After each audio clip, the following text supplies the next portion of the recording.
Essa semana começou Jogos Olímpicos ali no Japão, né? É muito interessante a gente sempre ver essa competição e é inspirador também, né? É muito assim, é, muito salutar a gente ver uma competição esportiva, a gente poder ver o esforço, né, ser recompensado. Então, ainda mais se for do nosso país, né? Isso nos dá uma grande alegria. E o estranho é a falta de espectadores, né? Isso que é um pouco estranho, mas são os tempos, né, em que nós vivemos. E de tempos em tempos, a gente se vê envolto, né? Nós nos vemos envolvidos em notícias de fim do mundo, né? Acontece, né? A última grande onda, grande, né? Tem várias, mas a última grande onda foi aquele do calendário maia. Acho que eu já mencionei algumas vezes, né? Porque causou um grande rebuliço no mundo inteiro. Pesquisadores foram atrás e até chegar a uma conclusão de que não era nada. Mas causou um grande alarme, né? Muitas pessoas ficaram com medo. E agora a outra onda, sim, é também em termos de pandemia, né? A gente também tem esse impacto mundial de algo acontecendo em nível mundial, né? E também, por causa disso, renova esse interesse por esse assunto, né? O fim do mundo, nossa, como é que vai ser? Será que está sendo? Não, né? E não tem como a gente negar que o nosso mundo ele está se encaminhando, né, para um fim, mas nosso foco hoje, né, agora, neste momento, ele não vai ser tão fim do mundo, mas vamos meditar sobre a segunda vinda de Cristo. Essa é a quarta ênfase que existe em nossa denominação Holiness. E, embora sejam eventos relacionados, para nós consideramos eventos relacionados, né, à vinda de Jesus com o fim dos tempos. Mas nós vamos meditar sobre esse futuro, que talvez não seja ainda tão imediato, mas que se aproxima a cada dia, né? A cada dia ficamos mais perto desse evento da segunda vinda de Jesus. E sobre a segunda vinda de Jesus, o nosso regimento interno também ele tem aqui uma declaração. E ele diz assim: cremos que Jesus Cristo virá pela segunda vez, a fim de consumar a nossa redenção num evento que inclui a ressurreição dos mortos e a glorificação dos crentes vivos e o comparecimento de todos diante do juízo de Deus. Devemos nos preparar para esse dia, purificando-nos a nós mesmos, manifestando no presente, em todos os níveis e áreas de vida, os sinais do reino vindouro. E esforçando-nos por proclamar o evangelho por todo o mundo, a fim de conduzir o maior número possível de pessoas ao arrependimento. Ponto. Essa declaração regimental, ela foi elaborada a partir da Bíblia, né? A partir da palavra de Deus. Por isso, nada melhor do que nós irmos à palavra de Deus para ver mais de perto o que significa essa declaração do regimento. Primeiramente, aqui aparece: Jesus Cristo virá pela segunda vez para consumar a nossa redenção. Que é isso, né? Consumar a nossa redenção. Mas nós já não fomos redimidos, né? Lá na cruz, Jesus já não nos redimiu. Sim, já nos redimiu, né? Eternamente, mas ainda não plenamente. Plenamente, essa redenção plena é quando nós estivermos na presença de Deus, de fato, né? Mas Em Mateus no capítulo 24, versículos 26 a 31, nós temos aqui a afirmação de Jesus sobre essa situação. Diz assim, Mateus 24, 26 a 31. Assim, se alguém lhes disser, ele está lá no deserto, não saiam. Ou, ali está ele dentro da casa, não acreditem. Porque assim como o relâmpago sai do Oriente e se mostra no Ocidente, assim será a vinda do Filho do Homem. Onde houver um cadáver, aí se ajuntarão os abutres. Imediatamente após a tribulação daqueles dias, o sol escurecerá e a lua não dará sua luz. As estrelas cairão do céu e os poderes celestes serão abalados. Então aparecerá no céu o sinal do Filho do Homem, e todas as nações da terra se lamentarão, e verão o Filho do Homem vindo nas nuvens do céu com poder e grande glória. Ele enviará os seus anjos com grande som de trombeta, e estes reunirão os seus eleitos dos quatro ventos, de uma a outra extremidade dos céus. Amém.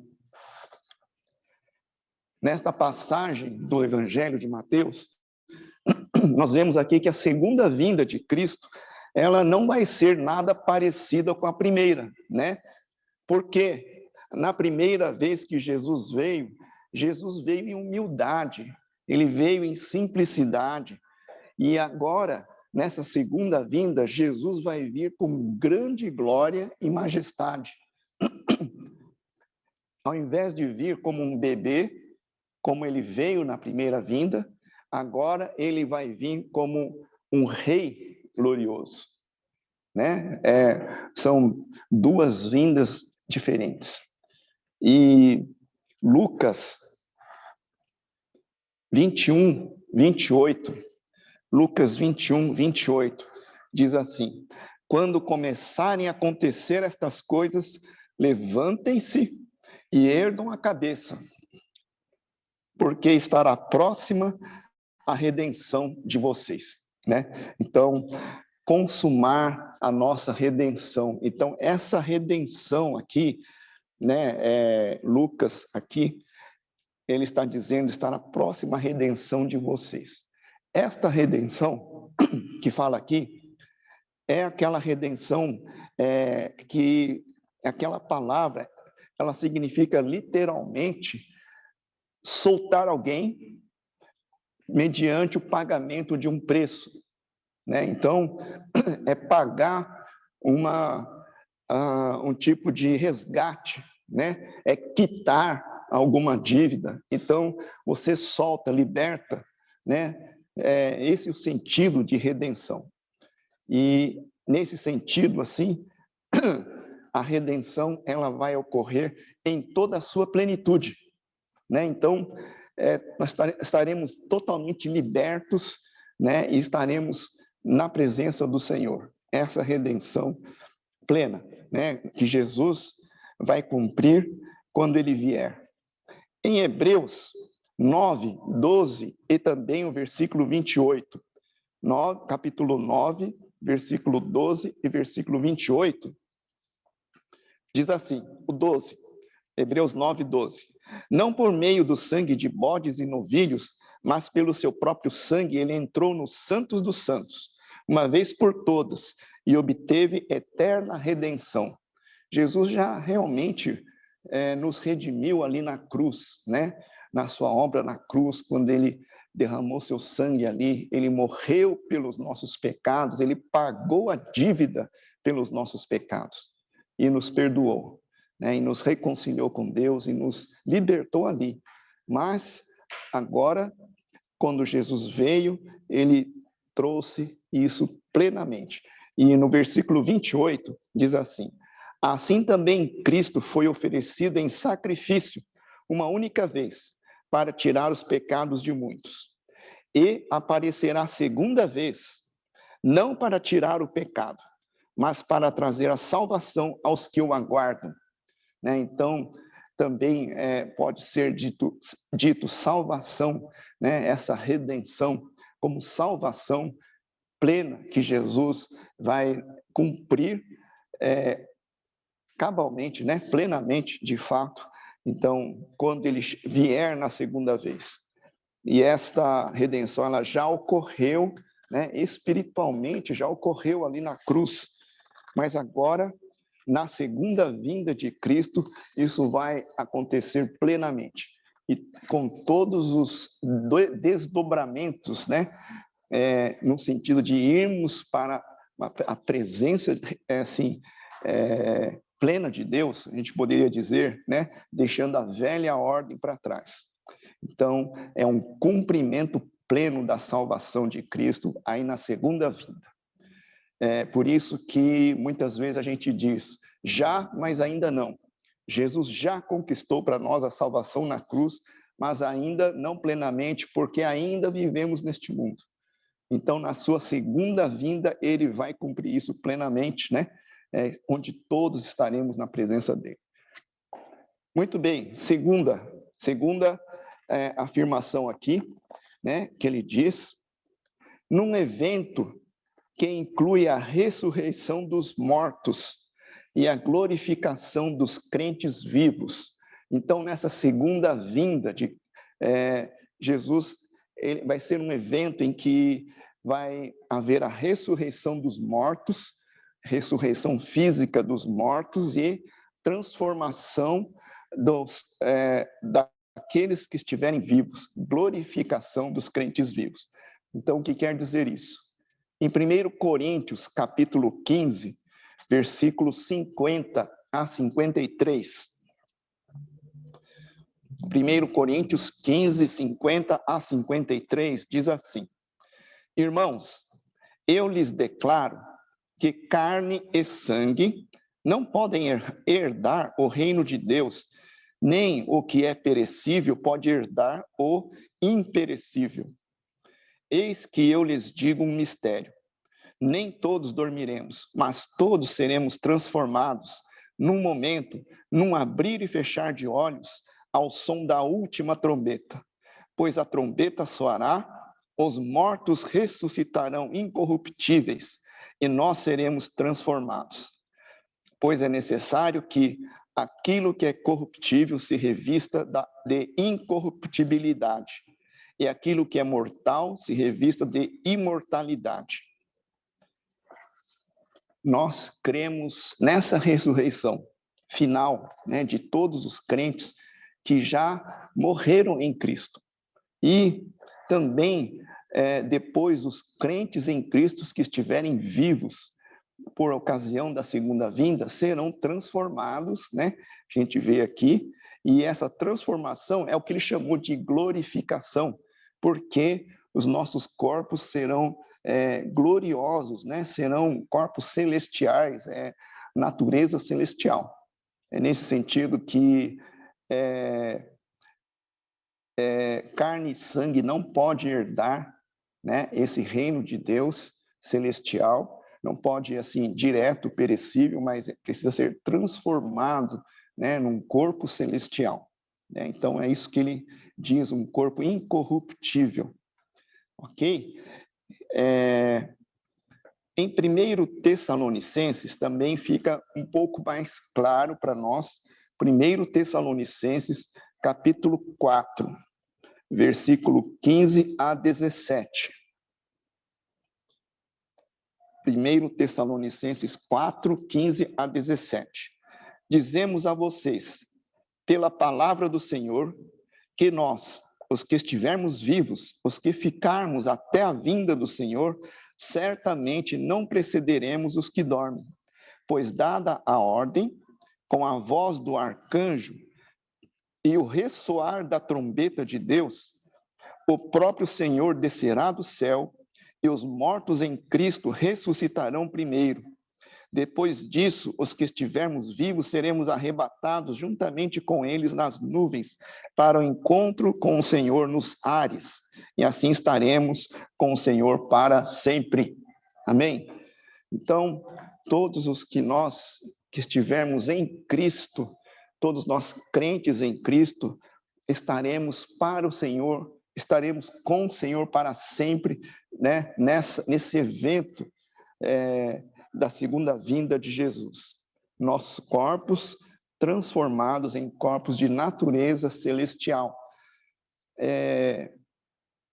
Jesus, ele foi o primeiro a ter esse tipo de ressurreição, né? Essa ressurreição eterna, fisicamente, plenamente, né? Uma ressurreição plena. Por que a gente diz isso? Porque, por exemplo, né, nós, essa semana, estivemos meditando sobre João. Aliás, estamos na reunião de oração. Nós estamos meditando sobre o Evangelho de João. E meditamos sobre a morte e a ressurreição de Lázaro, né? Jesus ressuscitou Lázaro, mas não o ressuscitou para, assim, com um corpo eterno, celestial, para viver no céu. Ele ressuscitou Lázaro e também alguns outros, né? Antes, o filho da viúva também, com um corpo terreno mesmo, para continuar vivendo aqui nesta terra mesmo. Então, foi um outro tipo de ressurreição, né? É uma ressurreição em que realmente a pessoa voltou à vida, mas ainda continua vivendo neste mundo. Agora, esta ressurreição é a ressurreição eterna, né? Que vai ser com aquela transformação do nosso corpo em corpo celestial. Então, esse é o sentido, né? Todos serão transformados, aqueles que já estiverem mortos, né? Plenamente. Então, é uma coisa assim, que para nós é um mistério, porque nós não vimos isso, né? A gente, talvez aqueles primeiros apóstolos ali, eles tenham presenciado Jesus, né? Talvez, eles presenciaram Jesus ali, ressurreto, e viram, né, em primeira mão, o próprio Jesus, o primeiro a ressuscitar desse jeito. E, gente, dar vida, isso não é para ninguém. Somente Deus, com seu poder, né, ele pode dar vida, pode fazer alguém voltar à vida. Somente ele pode conceder a vida eterna. Essa vida eterna é algo muito grande, né? É algo assim, que não cabe muitas vezes na nossa mente limitada. O que seria isso? Para nós é grande demais, né? A gente falar assim, essa ressurreição eterna e viver para a eternidade. Mas isso é o que o nosso Deus Todo-Poderoso é o que tem preparado para nós que estamos em Cristo. Muito bem. Um terceiro ponto aqui, né? Aqui, logo a seguir, seguindo essa declaração, diz assim: e o comparecimento de todos diante do juízo de Deus. Ele fala o que nós chamamos aqui de juízo final, né? Todas as nações diante de Jesus ali sendo julgados. Está lá em Mateus, capítulo 25, 31 a 33.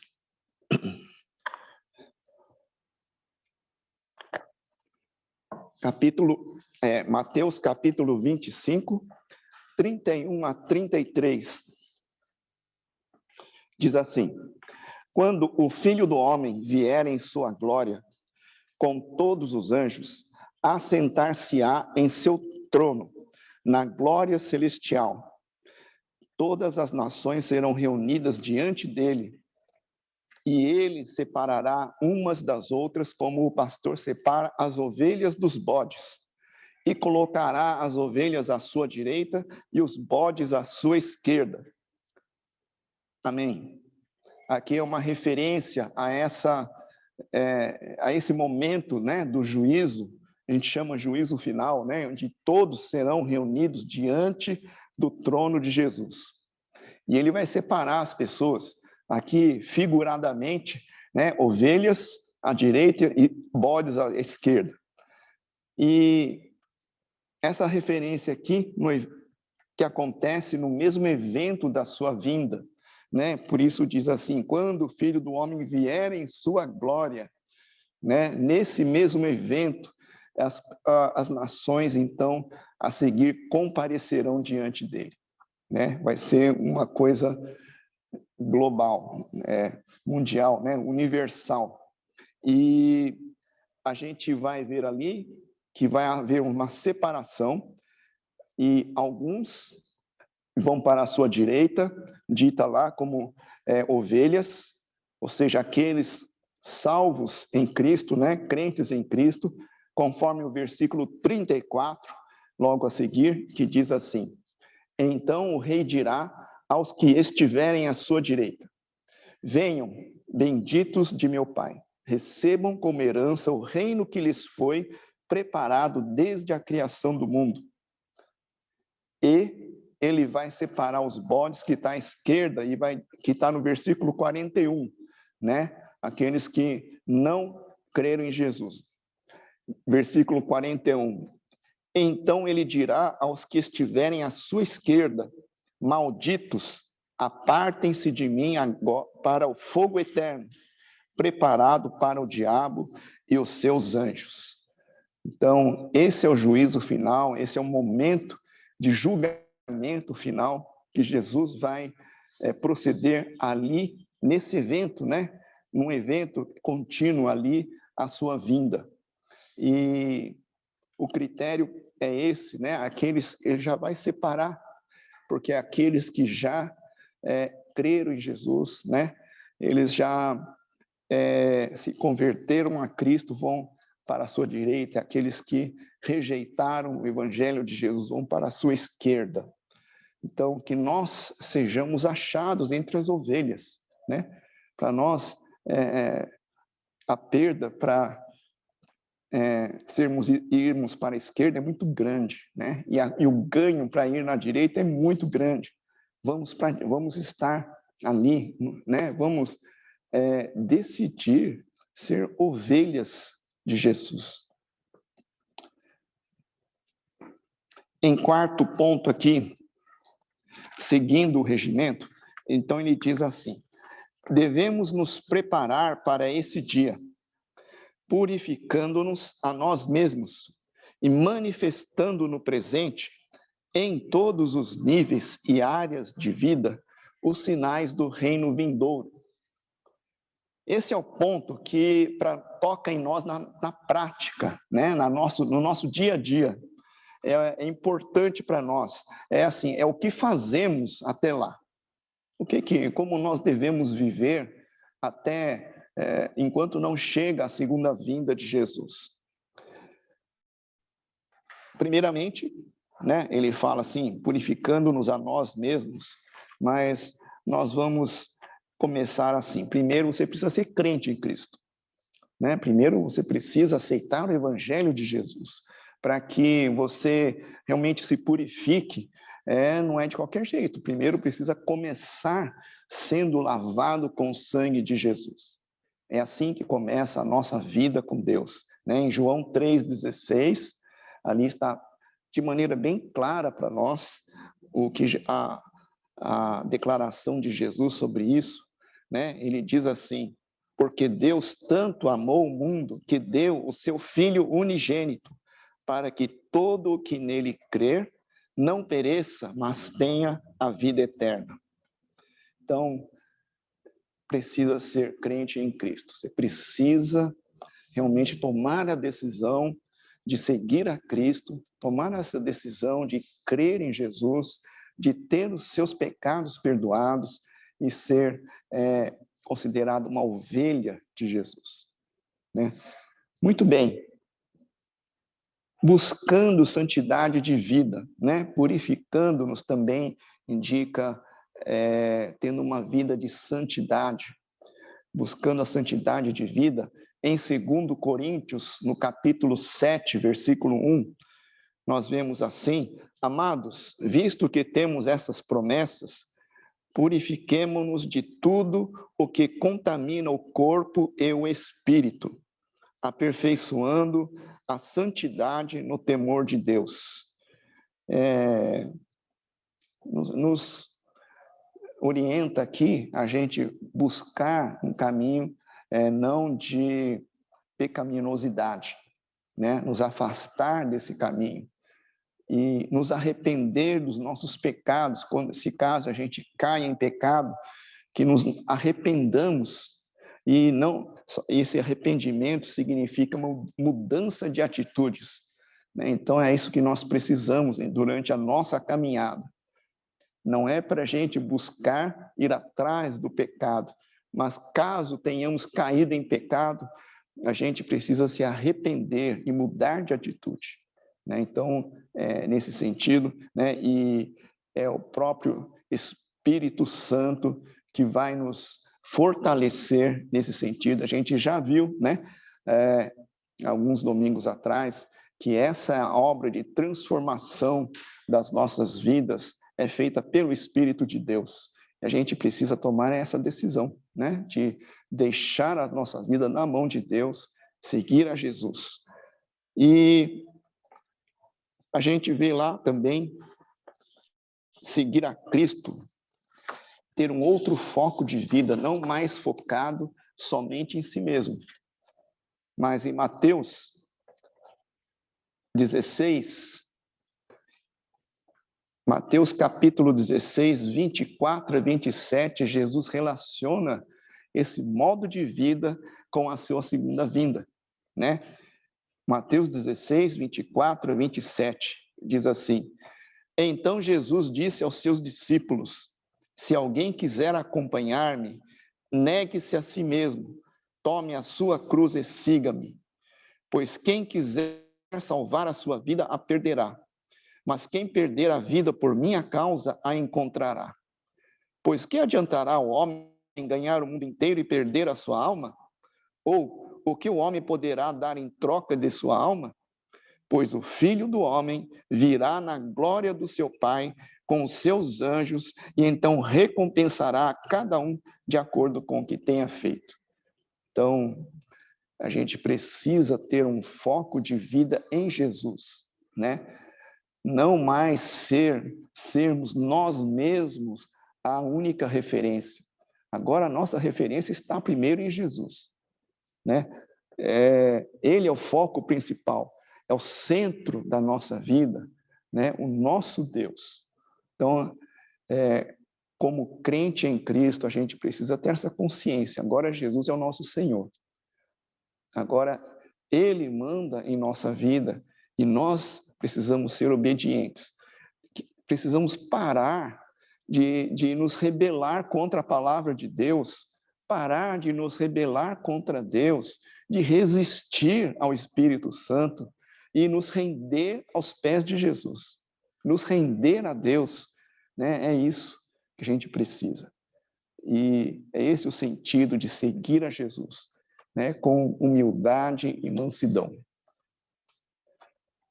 Seguir os passos de Jesus é viver em obediência aos seus ensinos, viver seguindo a inclinação do Espírito Santo. E a gente vê ali também, em Mateus 5 e 7, valores, né? Frutos de um discípulo de Jesus, né? Valores do reino de Deus que precisam estar presentes em nossas vidas. E em Mateus 6:33, nós temos ali como um tipo de ápice, né? Ele fala assim: busquem, pois, em primeiro lugar, o reino de Deus e a sua justiça, e todas essas coisas lhes serão acrescentadas. Viver de tal maneira que o reino de Deus e a sua justiça estejam em primeiro foco, né? A gente precisa manifestar em todos os níveis e áreas da nossa vida os sinais do reino de Deus. Então, esse é o sentido, né? As nossas atitudes, nossos comportamentos, nossas ações, nossas decisões, primeiro precisam estar pautados no reino de Deus e a sua justiça. Então, aí nós estaremos sinalizando, né, o reino de Deus onde nós estivermos, seja no trabalho, seja na escola, seja em casa, seja onde for que nós estivermos. São coisas que vão, assim, aquela coerência entre fé e prática. Agora, a gente precisa entender assim, né? Também como cidadãos exemplares.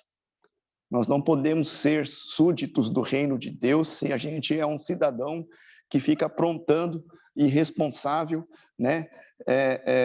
Desse jeito. Não dá. A gente precisa ser um cidadão do reino de Deus, exemplar, também ser um cidadão, né, neste mundo de maneira exemplar.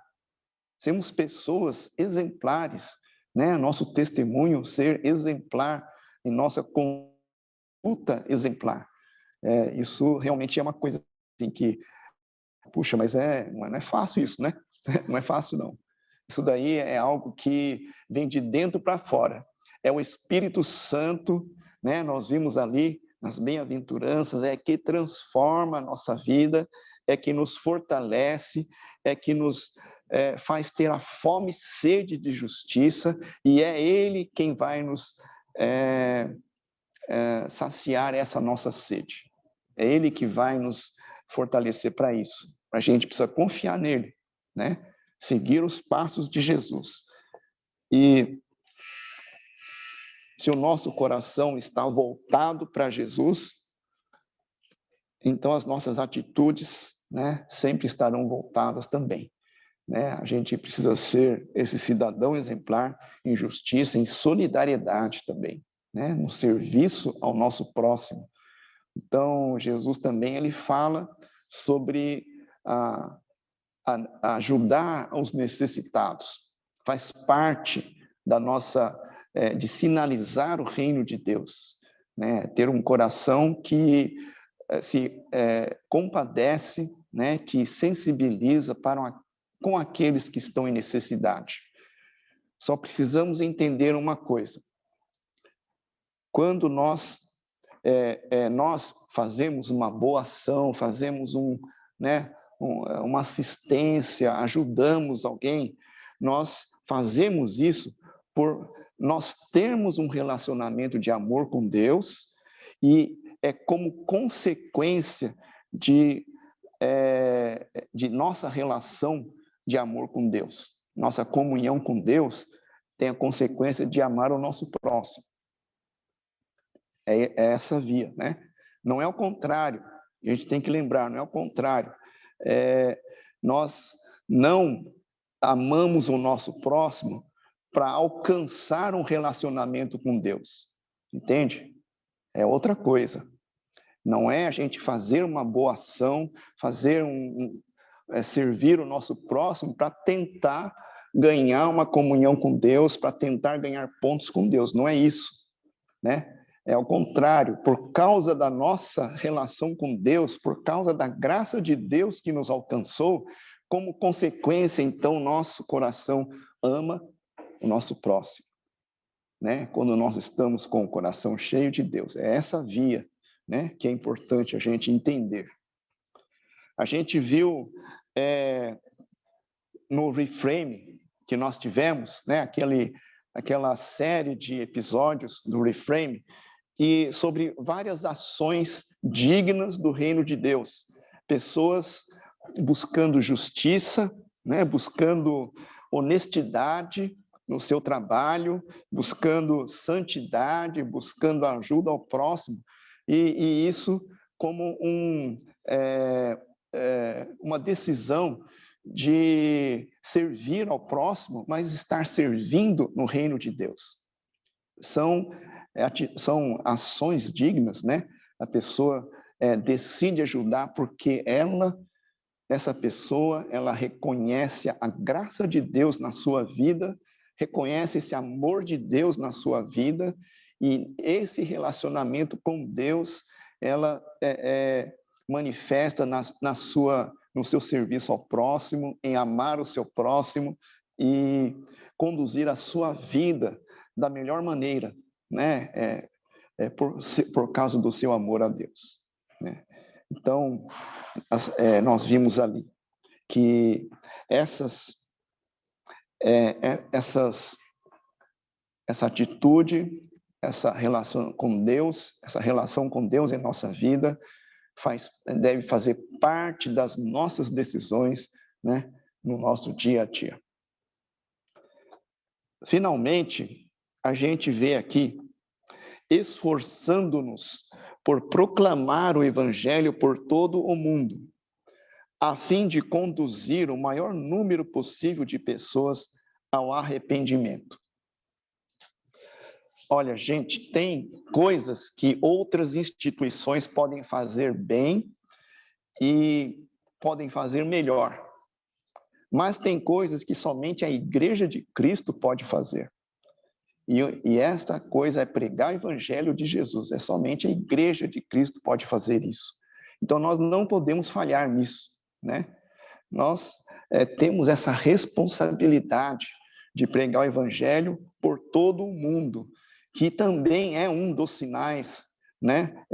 Um dos sinais do reino de Deus. Proclamar é ser testemunha de Jesus onde nós estivermos.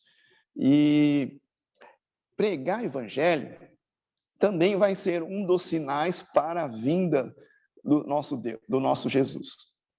Em Mateus 24, 14, ele diz assim: e este evangelho do reino será pregado em todo o mundo, como testemunho a todas as nações. E então virá o fim. Nós vemos aqui como esse evangelho também se relaciona com a vinda de Jesus. E a importância dessa pregação, desse testemunho, é tão grande que Jesus reforçou essa pregação nas suas últimas ordens, nas suas últimas ordenanças para os discípulos, né? Em Mateus 28, muito conhecido nosso, Mateus 28, 19 e 20. Portanto, vão e façam discípulos de todas as nações, batizando-os em nome do Pai e do Filho e do Espírito Santo, ensinando-os a obedecer a tudo que eu lhes ordenei. E eu estarei sempre com vocês até o fim dos tempos. Essas últimas ordenanças de Jesus ali em relação a essa missão, né, da sua igreja, dos seus discípulos, é a missão que também alcança a nossa igreja. Aliás, a nossa igreja também tem a missão da nossa igreja também está baseada nessa passagem em Mateus, né, no capítulo 28, de sermos discípulos de Jesus em todas as nações, né? Fazermos discípulos de Jesus de todas as nações. Então, a gente precisa lembrar essa missão que nós temos, né, tão importante aqui. Para a gente concluir, embora a gente não faça previsões sobre a segunda vinda de Cristo, nós não fazemos isso, né? Muita gente faz e, claro que não se dá bem, né? Vai se dar mal porque ninguém sabe quando Jesus virá, somente o Pai. Então, nós não fazemos isso, mas essa segunda vinda está cada vez mais próxima, né? E é certa e vai acontecer no tempo de Deus. A nós cabe não temer esse dia, não ficar com medo desse dia, mas estar preparados, né? Nos preparar para essa vinda, para esse evento da vinda de Jesus a cada dia. Para a gente não ser apanhado de surpresa, né? Essa surpresa é achar que Jesus não vem, né? Enquanto eu viver, então vamos aproveitar a nossa vida, fazer tudo que der na cabeça e tal, aprontar e pronto. Não. A ordem de Jesus para nós é que a gente se prepare, a gente vigie, né? Porque a vinda de Jesus é certa, e se ele não vier enquanto nós estivermos aqui, nós, no final da nossa vida, será que é nós que vamos para ele ou não, né? Então, é por isso, nós precisamos, de qualquer jeito, vigiar, precisamos nos preparar para encontro com o Senhor. É assim que nós precisamos viver a nossa vida. aproveitando as oportunidades que nós temos. A primeira grande oportunidade que nós temos é entregar a nossa vida a Jesus. Né? A primeira grande oportunidade, o início do nosso preparo é entregar a nossa vida a Jesus. Depois viver de acordo com as ordenanças, né? A palavra de Jesus em nossa vida, no dia a dia. É assim que nós nos preparamos para a vinda de Jesus. Servindo a Deus, servindo ao nosso próximo, compartilhando a nossa fé. Então, irmãos, quero deixar aqui, né, esse desafio para nós, um desafio de nós vivermos a nossa vida com essa perspectiva de nosso encontro com Deus. Algum dia nós vamos nos encontrar, né? Seja nesta vida, digamos, se Jesus vier antes que a gente morra, seja em outra vida, depois que nós morrermos, nós vamos nos encontrar e vamos chegar diante do trono de Jesus. E ali ele vai nos separar. Então a pergunta, né, o desafio é que estejamos preparados para esse dia, né? E essa preparação começa com a nossa decisão de seguir a Jesus. Amém? Vamos terminar esse momento com uma oração. Senhor nosso Deus e nosso Pai celestial, nós te damos graças pela tua palavra, pelo teu evangelho, pela tua graça, Senhor, que foi derramada em nossas vidas. E, ó Deus, queremos pedir que o Senhor nos fortaleça, nos transforme, Senhor, para que no dia a dia a gente possa ser como Jesus, ele quer, que neguemos a nós mesmos e peguemos a nossa cruz e sigamos a Jesus. Que o Senhor, ó Deus, esteja nos fortalecendo, nos transformando, ó Deus,